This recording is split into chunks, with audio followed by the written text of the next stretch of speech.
Welcome guys to my new videos in my channel. And today I'm going to talk about some of the cool features I find it really useful in ASP.NET Core 3.0. These are really useful because, in real life, you have to process some of the tasks in the background and stuff like that. So to realize that kind of thing from the main thread, for example, here this application, I need to, for example, from time to time, I need to synchronize all the stocks that I'm currently monitoring. I mean, synchronizing in a loose sense here is basically go into this data provider and basically download all the stock that I'm currently monitoring in the system. So, for example,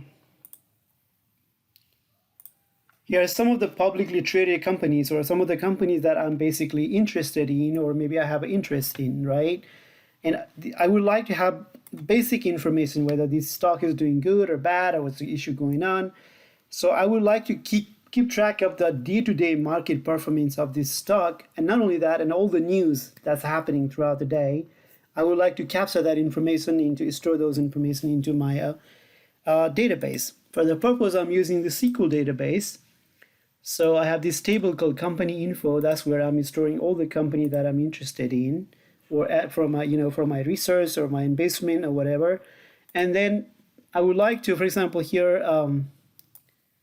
just for an example, here's my, for example, here's a Facebook, and I would like to know what's happening in terms of stock, daily day-to-day fluctuation. Here I store all the what's the opening price of the stock market. I mean, the opening stock and closing stock, whatever, those information is very important to me as a researcher or as an investor. So I keep track of all those information. So, and then later on, I have a feature built in this application. So, for example, if I want to see all the detail of this company, let's say Shopify is a really nice company, right? And I want to see how this stock is doing. Here's a view stock detail. I have some pop-up. I think I have data up to 2015. I think that's where this company went to public, did a public IPO. Let's say how it's doing in 2021. I have information. I have categorized in a year and a month. Here's January, February. Let's say recently, April, and as you can see, I have data up to 2015. That was because I don't have any recent data, 16 and 16, because that was Friday. I don't know when I run my this synchronization process that I showed you earlier. This basically, when I do that, it goes into the background and basically fetches all the data.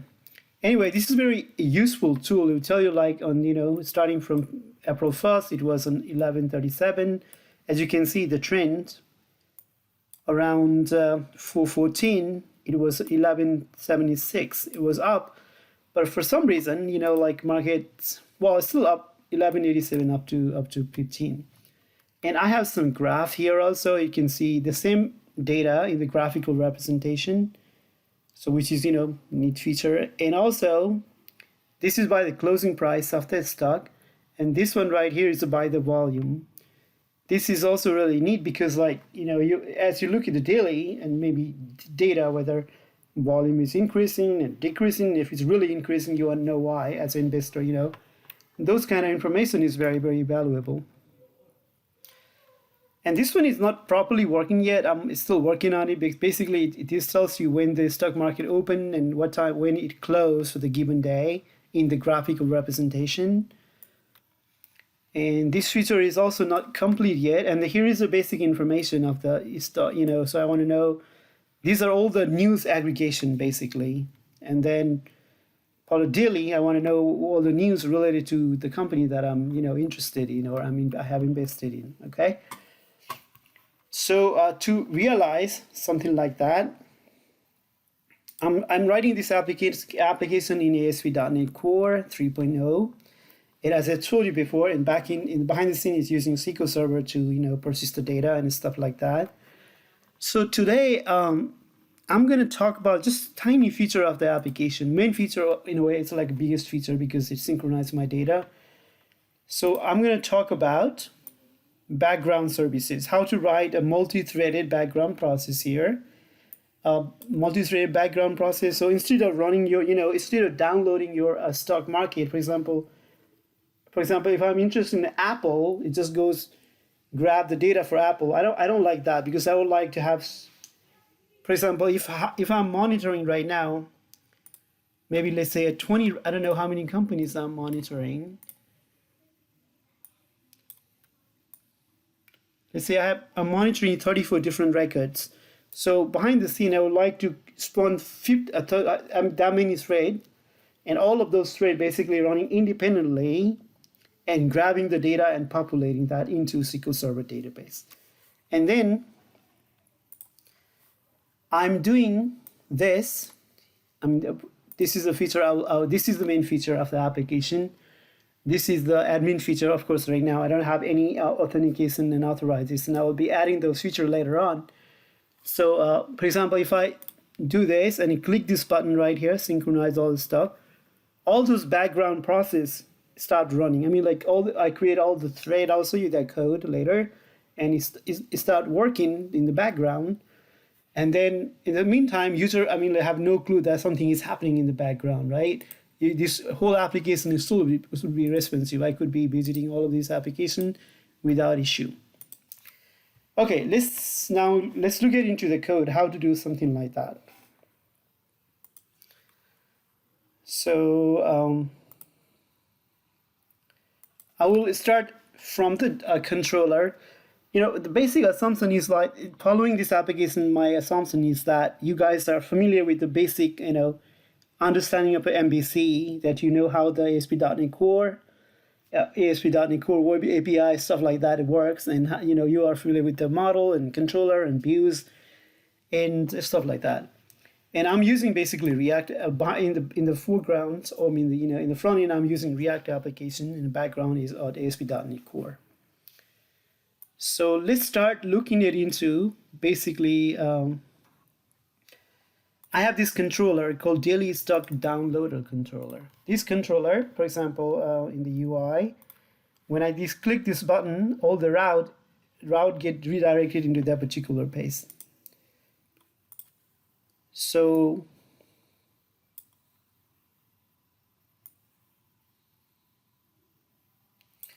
this method right here, this API download stock here would be executed. So to do that, I have a class called multi-thread downloader. Even before that, let's talk about some of the features that I need. This is my DB context to persist my model into backend database.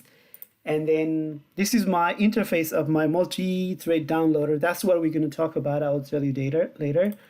And these two right here, this is just to see the trending, all the stuff that is currently trending, but I'm not really using that feature. But this one is, for example, I need,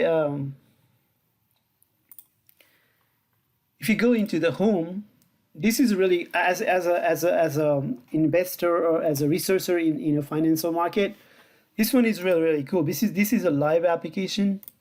For example, here today, I think, like, as I'm recording it right now, it's 4:18. Bitcoin was really down, so that's why it's trending up. And all of these right here, as you can see, they are like Bitcoin related. All the Bitcoin, all the Ethereum, all those are down.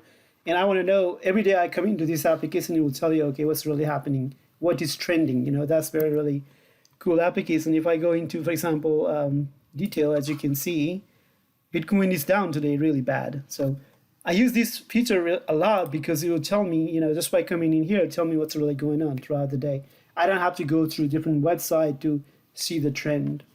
So basically here, all of this, like, I don't know, I have a total different 100 stocks and, all this kind of cryptocurrency, all those things. It will tell me which one is trending, why they are trending, whether it's up or down, or what is the news. This is a really cool feature. All right, that is about that. Let's go back into the code. So in our constructor here, these are all my dependency here, basically injected using dependency constructor injection here, right? All of those are injected by the constructor when the controller starts.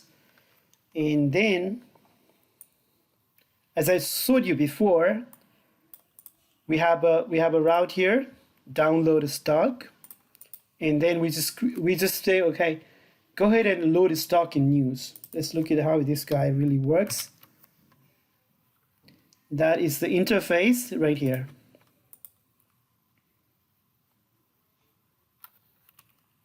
Oops. All right, this one is a lot of design to be done. I usually do not like to have my interface in the same file. I would like to, have interface into its one interface. Anyway, so here is my interface, and all this does is once work, this huge amount of work, of course, not one, because it's doing loading the stock in news. But even this is not really good design, because loading stocks and loading news are two distinct tasks. For some reason, it's kind of like a prototype for me. It's in one method right now, but that's a really bad design. I have to change that later. Anyway, but for now, see how this guy really works. Here is our class, basically interface this. Implement that interface, and we just have one simple method to be implemented, right? And as I said to you in the beginning, because we're going to use this feature called background task queue. This task would allow us to run, this is a feature, allows us run our process in the background without blocking our main thread. In this case, our main thread is a UI thread. So once you just issue that command, our main thread has even no idea what's really done by the background thread. Later on, we of course, will synchronize it. So our application still remains, responsive. So, and I'm also exposing the iService factory here, iService ISCO factory. This one is basically so that I can have all the injected process that whenever I need an instance of those, I can grab that from the background service. And this one, I have a multiple thread. As I told you before, for example, in my case, I have how many stock from, let's see, I have 34 stocks here, right, that I'm monitoring. So I don't like to run that sequentially, one stock at a time, go, one process run. One download is complete, I'll go to another one. I don't like that. I would like to run everything in parallel. So to realize that, I wouldn't say parallel, is using multiple thread. So I have this list of thread right here. Multiple stock ticker thread, basically. And then all of the, basically they follow the same patterns. All these guys right here is dependency injected using the constructor, dependency injection.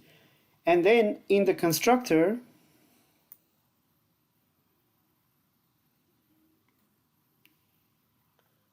and I have this little method here. See right here, this guy. This method, initialize stocks, is basically now invoked from the constructor. So it comes in here, because, and then, so basically this little piece of code right here is using the, I'm not really covering little bit of, if you guys are not familiar with it, for example, how to write, DB context information, how to write link to SQL, all those kind of things. But I might cover in a separate video as a tutorial in ASP.NET Core and stuff like that. But this one is a little advanced, so I'm showing you the feature. So this piece of code right here, basically going into my database right here and grabbing these two pieces of information. I need an ID because I need to later on, when I persist my history, and I need this information, and the ticker company name or ticker symbol right here is very, very important. Basically, I'm grabbing these two pieces of information, ticker and the info ID, and then basically storing that into key value pair into this variable. Okay. All right, that is that, and this basically is all right. Assuming I have a bunch of records that satisfy that condition, and then remember, initially we have this thread here, the thread that I initialize as a field. If that thread is not really initialized, make sure you go ahead and create an instance of list of thread. So now, remember, like these are all we have all these 17 records here. I mean, not 17, 34 different stocks here. So for all of those, I'm going to go here, iterate through all the stock, and then we can start new thread here, new instance of a thread. Very simple. Of course, you can use, you don't have to follow this pattern, but you can use so many different ways to create a thread in .NET Core. But this very simple example right here. So I'm going to create a new thread, and then because this can be a parameterized thread, so I'm going to say new instance of parameterized thread start.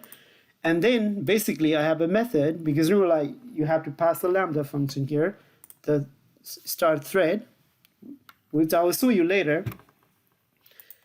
And then that is that. Once your stock is created, I basically, remember, like, we have a list of thread to be run, and then I basically populate my stock to be run. And then here, when the user called this method, remember, like, we were calling this method from the UI, from the controller.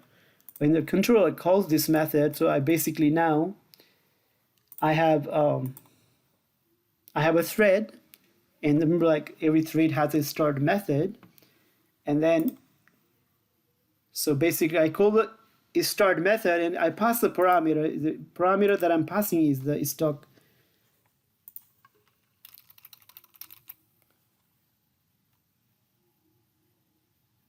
information here, right? And when I start this thread right here, this start thread method basically invokes here. Okay. So this is a little topic that I wanted to cover. For example, remember, like I told you, like to be able to run a background process in .NET Core, we have to tap into something called background. Let me show you how you set it up.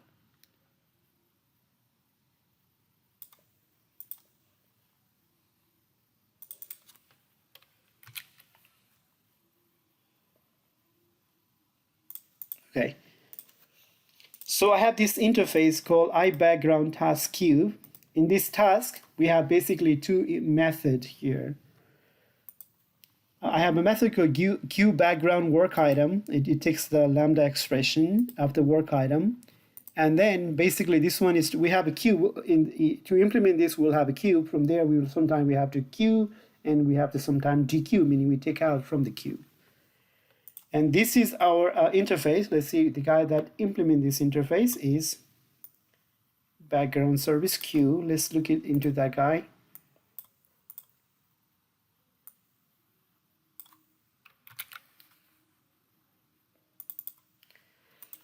Here is the implementation of this interface. So as you can see right here, we have a list of work items. This is a queue, a concurrent queue. So each queue has a task and the cancellation. It has a func, that a delegate that basically has a cancellation token, and it returns the task. And this one is for just a synchronization process. We need a semaphore just to make sure multiple threads are not trying to reach the critical section of the code at the same time. The very first thing, always, if you want to dequeue something, before you can dequeue, you have to make sure, hey, another process is not in here. If another process is not here, that's fine. Go ahead and dequeue whatever work item that you like to dequeue right here, okay? The same idea here, we basically queue background work item, is that we're trying to put the background process in here. Always making sure, there is no work item, nothing to do here. I'm going to throw the exception, fine. Otherwise, we're just going to incube the work item into here, into this our queue, concurrent queue here. And once that is done, we have to release a signal to notify other thread, hey, it's all good. So where were you? Where were we? Here. So that is that guy. So basically, as you can see right here, we have this task, and we have this work item, as I showed earlier before. And as you can see in the signature of this method, it will take a lambda function, and we basically have a token. That's the input of this one, right? And this guy returned the task. Okay. This is where bulk of the work happens, basically. So we have these two services here, iStock data provider and iNews data loader. These are the two different entities, I'll show you later, interfaces. That this one is responsible for downloading all the stock and persisting out those stock information into our database. And this another guy right here, this guy basically goes into a news aggregator, basically grab the news pertaining to our stock.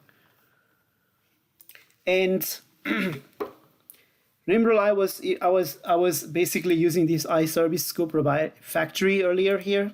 This guy allows me to have a reference of my object using scope services right here. I can have instance of, for example, whenever I need iStock data provider, I just go ahead and get required service. I need this kind of particular service, so it gives me the implementation of whatever I have injected in my configuration. Let me show you that my configuration here, with an application is startup here. As you can see,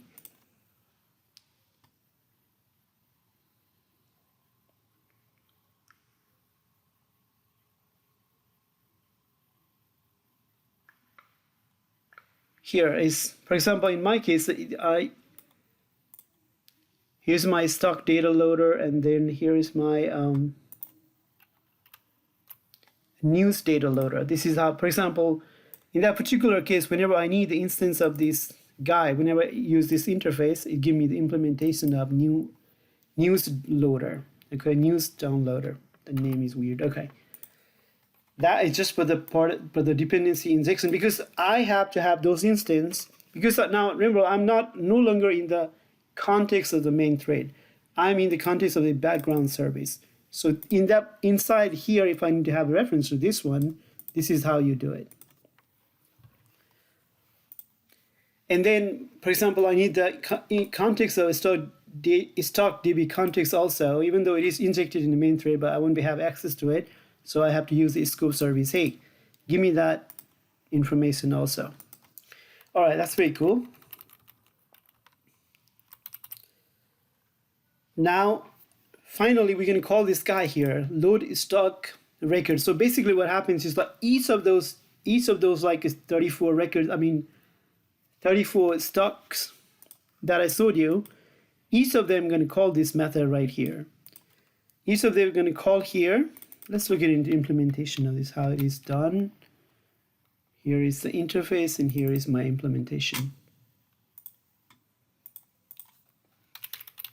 It is a lot of work to be done right now, but like the idea is basically this. Here is a ticker symbol that comes in, and it will tell me number of years I am interested to get the face of data from.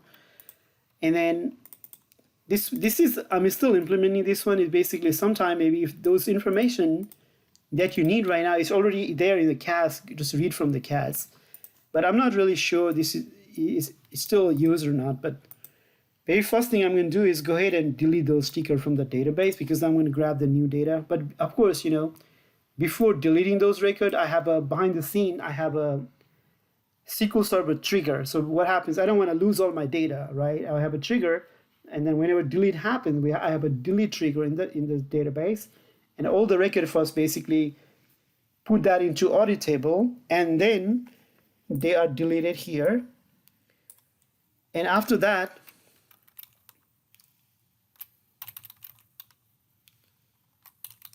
it goes in right here, this method called Nasdaq stock data loader, that basically I'm using Nasdaq to face the historical data. And then here it goes into that, and then grab for given T as a ticker symbol, how many years you want, and it will tell me the status. So this method right here, it basically, I think it gets the data into a JSON format when you download. And you have this data content as a string right now, and then once that is all done, I have to deserialize that data. These are pretty, if you have been, developing web application and ASP.NET web, the ASP.NET, core, all those kind of things, serializing and deserializing data is very, very common. I'm not going to go that into detail. So basically, this data as a string here, right? But I should be able, based on the structure of that JSON, I should be able to serialize that JSON object into a root object here. Oh, One more thing I would like to share you guys. This can be really, if you guys work in a web application, and like for example, you have based on the JSON data, you have to create your your Poco object. There is this website I use. It's very useful, so I don't have to write this this kind of like a mundane task. I give the JSON format, and based on the JSON format, it basically spits out all the classes that I need. That's what I used for this particular. For example,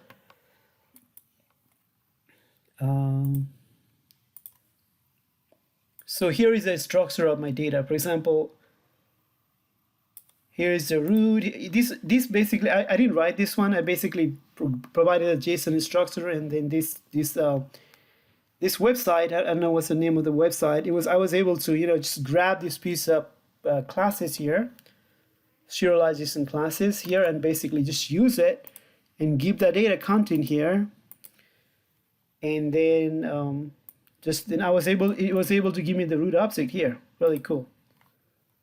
So once I have this downloaded and the data from the data provider, and then basically convert that into the object that I want, I was able to process that data right here. Here's my method, process stock data.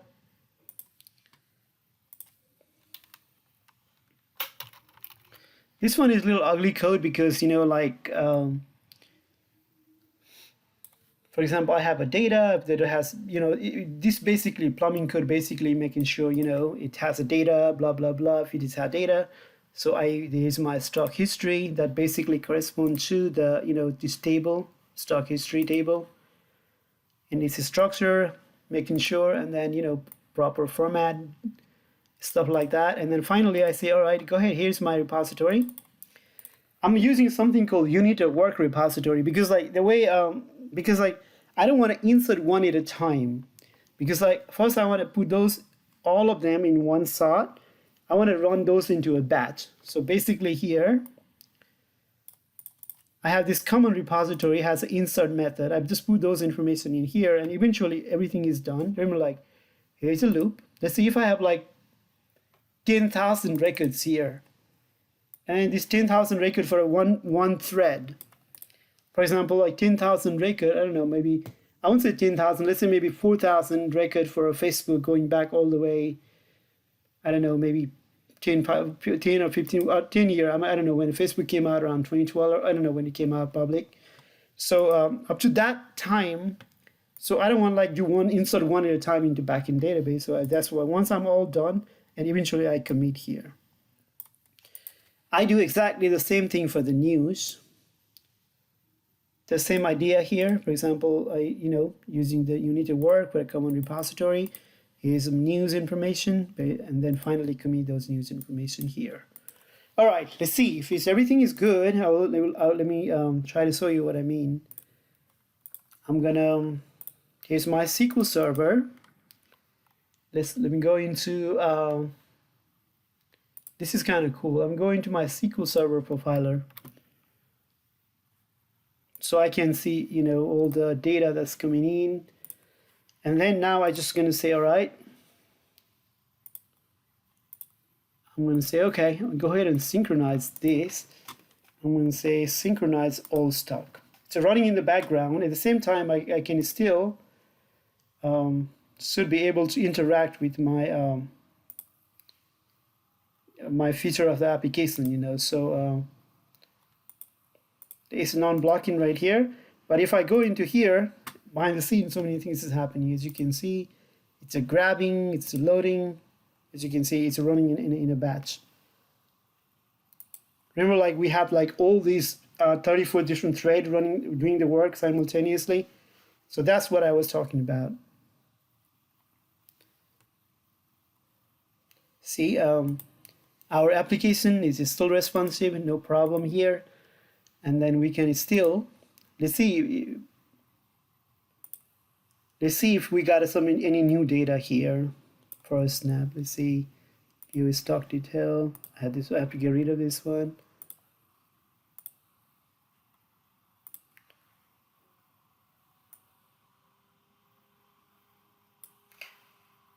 It didn't fit, like I said, it didn't fit any new data because our data, it's it has until last Friday.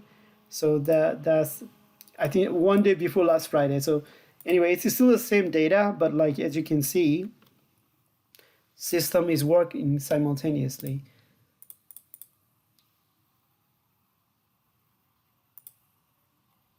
It's basically, yeah.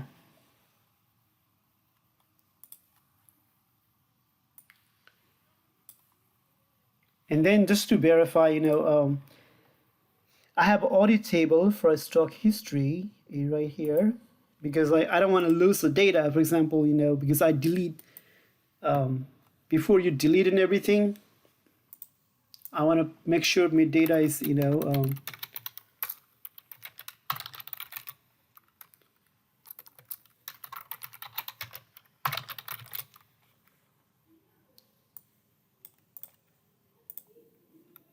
yeah, I have a huge amount of records here just to make sure.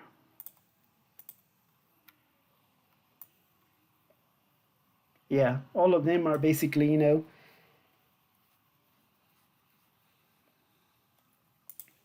before they are basically put into audit table before deleting. That's all working. Anyway, I mean, like this kind of application is very common in real life, guys. I mean, like if you work, I've been working in a company, in software industry almost like 16, 17 years now, and then of course it might not be in the same context as this application, but like this kind of being able to run background processes, running multiple threaded and stuff like that. These are very common if you're like really I would say mid to senior level developers in any software industry, whether you write code in Java or .NET, it doesn't really matter. Language is just a tool, right? This kind of feature, this kind of ideas would be very, very helpful, So I thought about this. I wrote this application for my personal use, and maybe I might eventually put that into as an open sources into GitHub or something. I haven't done this one, but like I would definitely put this code into GitHub, and I mean, eventually I might create a little project and then create a website or something like that. But right now, because of a lot of work and stuff, I've not been able to do it. But anyway, I would like to share to you guys, to my subscriber. I really apologize because I haven't been able to write a lot of code. I mean, I have been to, as my hobby. Anyway, guys, thank you so much for watching my YouTube video and then supporting me. Thank you.